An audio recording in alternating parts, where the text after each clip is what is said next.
Welcome to Digging Deeper with Backyard Farmer. I'm your host, Kim Todd, and on Digging Deeper, we have in-depth discussions with extension and industry experts about those important landscape topics. Tonight, we are going to be talking about toxins in your food, how to be safe, with our great guest, Cindy Brison, who is with University Extension, Nebraska Extension. So, as we start our conversation, Cindy, tell us exactly what you do and why this is important to you and why you are really our expert tonight. Okay. I work in the Douglas Sarpy Extension office. I'm a registered dietitian. I work with food safety. That's my focus. So I work with cottage foods. I work with teaching restaurants, getting them certified. So I also work with master gardeners, and we talk about garden safety and produce safety. So any sort of food safety is right up my alley. I have lots of food safety certifications that help me do my job. We're right in the middle of canning season and people growing things, so this is an excellent topic. So Cindy, we had somewhere in the neighborhood of 16 million new gardeners due to COVID, and we've kept about 75% of those. And we do get an awful lot of questions on Backyard Farmer that deal directly with what is in the soil, what is in my food, how can I keep my family safe, you know, in all of that, both working in the garden and then bringing that produce in. So talk about how that happens, how we keep people safe. So it starts in your garden. It starts when you're planting things. It starts when you're amending your soil. So I apologize, they're pretty skanky looking. Gloves, garden gloves, they're pretty dirty, but these are my gloves. I use them. When I pull weeds, these are the ones I use. When I'm out there harvesting, I use disposable gloves because I don't want to get anything that might be in the weeds or if I'm spreading compost or something, I don't want to use those same gloves to harvest my food. Great source of contamination. Not cleaning your tools. Using tools to plant and then not cleaning them, or picking up things that have, weeds, anything like that, and then using the same tools to harvest your food. You really need to make sure that you're washing and cleaning them up in between so you're not cross-contaminating. So I'm fairly certain that most people that work in the garden don't even think about that. Is it possible, if you have gloves that mine are even worse than that, just so you know. If you have those gloves, is it possible to get them clean enough in between gardening / harvesting that you won't send those toxins into the food you eat? Sure, throw them in the wash. Okay. They're just fine. Another thing, once your plants are growing, don't amend the soil with raw manure while things are growing. Anything that's going to hurt the plant, keep your pet out of your garden. Try to keep wildlife out of your garden, because within 2 hours of a pet doing anything in your garden, it can be up in the root system of the plant, and that causes that's where we get bacteria. That's where we get things like that. The other thing is the soil. The soil itself has, naturally occurring bacteria in it, and some of it sometimes can be botulism. So we just have to make sure that we're harvesting our produce safely. We're bringing it in. We're using produce brush to clean them off. We're making sure that whatever produce we're using doesn't have any nicks, doesn't have any cuts, doesn't have anywhere for bacteria to get in. That's really important. If you get tomatoes with huge gouges out of them, or this year, the woodchucks are eating my garden, so it's not uncommon for me to find chew marks on things. All places bacteria can get in. So, making sure you don't have anything like that, and then washing it. Cold running water is the best way to clean off your produce. And if it's tough like a cantaloupe, use a produce brush. So that's really intriguing to me because, of course, we get right now it's tomato season. And we're getting all sorts of questions about my tomato has blossom end rot, hornworms got into it, it looks a little odd on the surface. Can I still eat that? How do I know that that is still safe for me to eat? If you're totally in doubt and you're concerned, get rid of it. Yeah. If you think it's just like, for example, I brought in tomatoes last night and I dropped one on the ground and it cracked. Well, I cracked it, so it's fine. I brought it in, I washed it, put it in the refrigerator. We used it today. It was safe. So, is it moldy? If mold is on some produce, get rid of it. You can't cut it away because it's in the produce, even if you can't see it. If there's other blemishes, a bruise, something like that, you can probably cut it away. But you just have to use your best judgment. So we've harvested these things and then we've handled them properly. Let's assume that they've been handled properly. So whatever possibility of toxins, at least the ones that will really make you sick, is probably pretty nil. How do we hold them? I mean, do we just wash them and bag them? Do they sit on the counter? What do we do with that produce? Excellent question. So you don't wash it until you eat it. Mm-hmm. That's the first thing, because as you wash it, you wash off anything that's protective on the outside, and it starts to deteriorate really fast.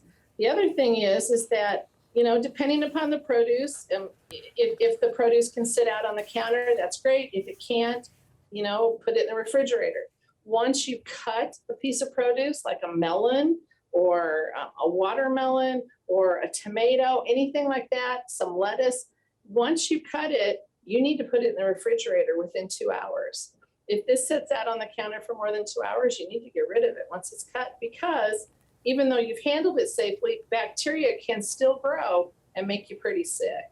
Wow. Okay. So anybody who takes one slice out of their tomato for their hamburger, you better just eat the rest of the tomatoes, since tomatoes actually change their flavor entirely when they go into the refrigerator. So those are things to know as well. All right. Well, so talk a little bit more about, the getting it from the garden into your body, and how we actually give us some examples of how to handle specifics like corn. Okay. So think about when you're harvesting out of your garden, what are you putting them in? Are you carrying them in an old box that maybe has sat in your shed for a while? Are you carrying them in a clean bowl? What are you harvesting your produce in? Start with something clean, bring it in. I like to harvest my produce, especially tomatoes, in a colander. So I take them right in and I can wash them off when I'm ready to use them. Start with that. Once you get them inside, anything you're doing in the house or in your kitchen with your produce, make sure you're starting with washing your hands, a clean surface. If you have dirt on your produce and you set it on your counter and then you start cutting things and you haven't washed your hands from coming in from the garden, what an excellent way to cross-contaminate your food and make somebody sick. All right, good point. So, yeah. Think about once you've, if we have corn. So if I husk the corn, once I husk it, it's going to go right back in the refrigerator. So corn does better nutritionally if it's in the fridge. So when I want to husk it, I take it out, I husk it, I put it right back in the refrigerator, and then I use it the same day I husk it. The longer you let it sit there, the worse nutritionally it's going to get. But we'll talk about that at another time. But handling it safely, making sure you wash your hands. When you husk it, put it on a clean plate. It's kind of like cooking hamburgers. You take the raw hamburgers out on one plate, you take the cooked hamburgers in on another. It's the same way with produce. All right. Making sure that you're clean.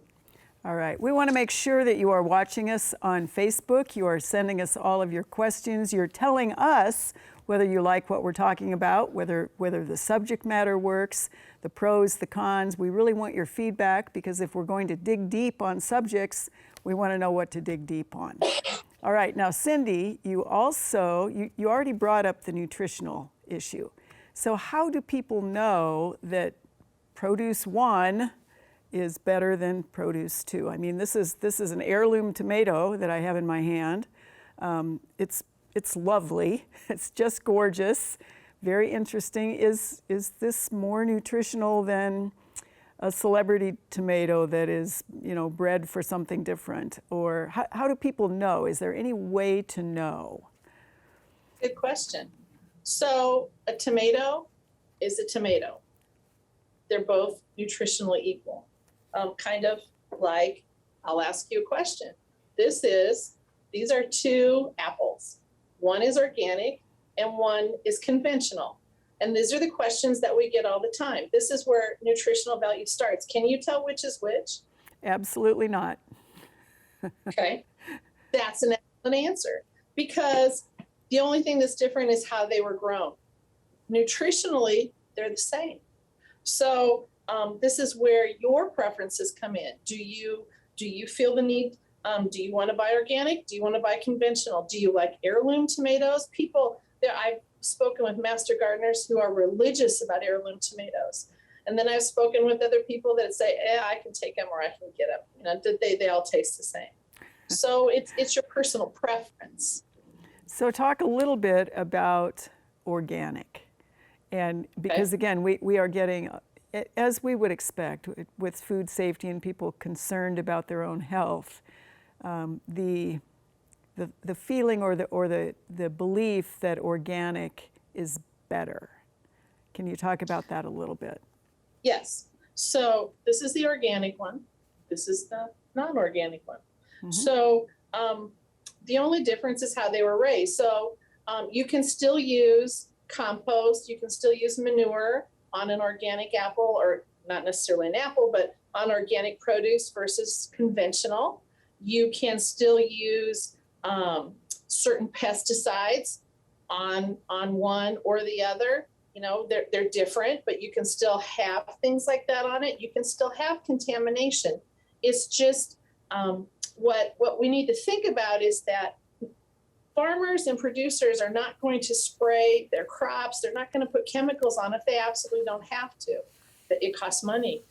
It costs time. You have to let crops sit out, just like you would you're harvesting something in your garden. If you put a chemical on your tomatoes to kill something, you still have that period of time where you can't harvest it. Well, farmers and producers have the same thing. So it's purely a choice. You know, they both come to the table to feed people. We can't feed the world on organic crops, so we have to have conventional too. I think they're both good choices. The thing with nutrition comes not from how they were raised necessarily, but it comes from what you do with it once you harvest it. Think about an ear of corn. Which do you think is healthier? This ear of corn, or not healthier? Which do you think is more nutritious, the ear of corn or the can of corn? I would say the ear of corn, as long as the ear of corn is very fresh. Yes, that's right. It can be just as nutritious as a bag of corn, a bag of frozen corn. Mm-hmm. Every day this corn sits in your refrigerator, it loses nutritional value. Mm-hmm. So think about corn is real local right now. So if you go to your grocery store, probably have corn from less than 50 miles, very local, probably picked this morning. This one's been in my refrigerator for 2 days now, so it's lost some nutritional value. When canned corn or frozen corn is harvested, it is frozen or canned the same day, so it's at its peak of nutritional value. Again, if you buy this corn on the weekend and you don't eat it until Thursday or Friday, it's lost a lot of flavor and nutritional value. So you have to be really careful. You know, buy your fresh produce, eat it in the beginning of the week, and use canned and frozen later on, and you'll be fine. You'll get the peak of nutrition of everything. That is really good advice, and I'm sure that people who either don't have access to a good fresh market or farmer's market, or they really don't like to go to the grocery store, can't get there very often, are thinking, gosh, it would be so much easier if we had those other things. So, you know, that's really kind of what we look at in terms of putting community gardens in, getting more and more people involved in, you want corn for dinner, go out and pick your own corn or your own tomatoes as opposed to having to go purchase it. So you use the word contaminants, and we started with toxins. Are there differences that really will work their way into the food that you're harvesting? Or how do you define those a little differently? So a contaminant could be you not washing your hands. Mm-hmm. You could contaminate the food that way. A toxin is going to be something that you allow to grow. So you get your potatoes and you cook your potatoes You don't wash them, you bake them, and you let them sit out on your counter all afternoon after you bake them before you put them away. Well, if you don't wash them, there could be botulism on the outside. And if you let them sit at room temperature all afternoon for more than a couple of hours, then botulism could grow. And it's one of those things where that's how the toxin gets there, because you're mishandling your food. You're not washing it. You're not handling it appropriately after you've cooked it or before you cook it, or you're not storing it appropriately. You know, how long has it been in your refrigerator? It should only be 3 to 4 days for leftovers, not 2 weeks. It shouldn't be green and mushy by the time you get rid of it. Yeah. So again, you bring up great points. We don't want to frighten people away from growing their own food or eating fresh, of course, or eating the best nutritional food you can.